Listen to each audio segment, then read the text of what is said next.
Hey everyone, Nomadic Gaijin here. Today I'm going to be doing a Japan Bites about Christmas in Japan and all the wackiness that entails. Let's check it out.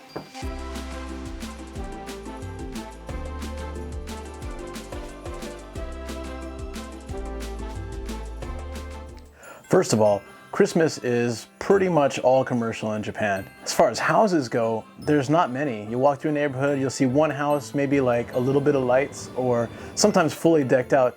But check this out, I got a neighbor who built a castle and lives in it now. Like a Japanese castle, seriously, in my neighborhood. He just built one. Must be rich. But he completely decked out his front. Check this out. Yeah, I mean, that looks really cool. I wish I had the time and money to do that, because it would be fun. Then somehow in Japan, Christmas Eve became like Valentine's Day here. It's the most romantic day of the entire year in Japan. But a lot of companies are capitalizing on this by making these beautiful Christmas decorations and lights and setups, especially in Tokyo. And then people like couples will walk through there and, oh, this is nice, let's take our picture together, let's go shopping, spend a lot of money. It's a pretty good system, right? So these places, usually as early as November, will start the lights and make everything look gorgeous. And so if you have a chance, if you're in Japan during this season, it's really nice to check out. There's tons of them in Tokyo, but they're all over the place as well. I, for one, love to go to Odaiba because you get the lit up Christmas tree with the Statue of Liberty behind it. Yeah, that's funny, but that's another story altogether. And then you get Rainbow Bridge behind that, all lit up. Seriously, Statue of Liberty. I don't know what to tell you.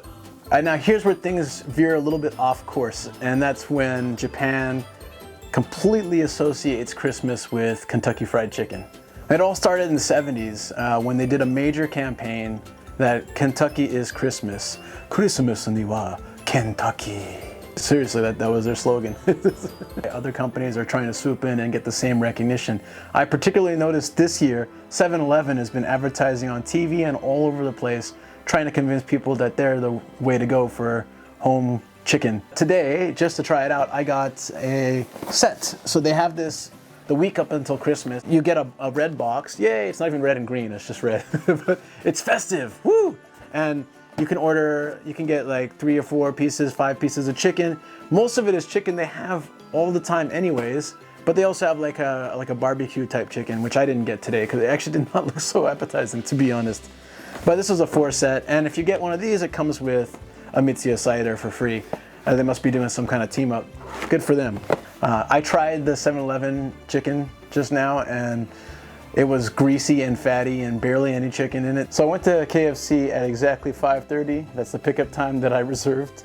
So you can check it out. It's definitely more festive than the 7-Eleven box. So they've got years of practice on this. It smells much better. Looks pretty good. Funny story, when I tried to walk into KFC to pick this order up, right? There were so many staff, maybe 5 or 6 people in bright red shirts with the Kentucky logo on it. And like 2 ladies stopped me. They're just like, do you have a reservation number? Yeah, I got one. Then they kind of like radio to the next person. It felt like I was trying to get into a government building. It was insane. But that's kind of worth the experience of doing KFC on Christmas. They have a bucket type. It's just like fancier. It's got a cake and a few other things that come in it. When I searched, they were already all sold out. So I think pretty much those are something you got to get early December or late November if you really want to like seal the deal. Now, if KFC was it for the weird food stuff, then I'd get like, okay, you get one thing, Japan, one thing. But they also do Christmas cake. So Christmas cake is a cake between 3,000 yen and 10,000 yen, so about 30 to 100 bucks roughly US. And this cake is about the size of my hat, but it's Christmas cake. And you can order it and pick it up on the day. I did one off of Rakuten, so they shipped it over, frozen, and then I defrosted overnight. You're paying a lot of money for them because they're Christmas cakes. I wasn't joking when I said it was the size of a hat. This was 4,500 yen, about $45 US. Chocolate raspberry, it's unusual. Usually it's just a plain white sponge cake with some more Christmas decorations on it. As for jolly old Saint Nick, he does have a role in Japan, and that's great. He is Santa-san. Sometimes Santa Claus, but Santa-san, very polite. Nice to meet you, Santa-san. Nice to meet you, Santa-san. Hajimemashite, right? It's kind of a fun feeling. I gotta say, I'm a little bit disappointed when I came to Japan.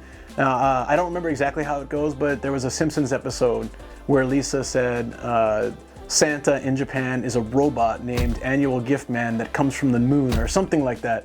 And so I was kind of excited when I came to Japan. Like, hey guys, give me the information on Santa here. Like, is he really like a robot from the moon? And no one had any idea what I was talking about. So that was the only kind of sad part. You know, I was like, oh, come on, give me something funny like that. Typically, the only Santa you will really see in Japan is at KFC, the Colonel Sanders statue outside. They actually decorate him as Santa during the holiday season. Smart marketing. Well, that's it. I can't go home for Christmas this year, obviously, which is a little bit sad, but I can stay at home and eat slightly more expensive Kentucky Fried Chicken Christmas version and defrosted Christmas cake and have a wonderful, wonderful holiday time, right? So I hope you guys have a Merry Christmas, Happy Holidays, stay safe, and enjoy this holiday season as best you can with everything going on. And I'll be talking to you guys soon. Later.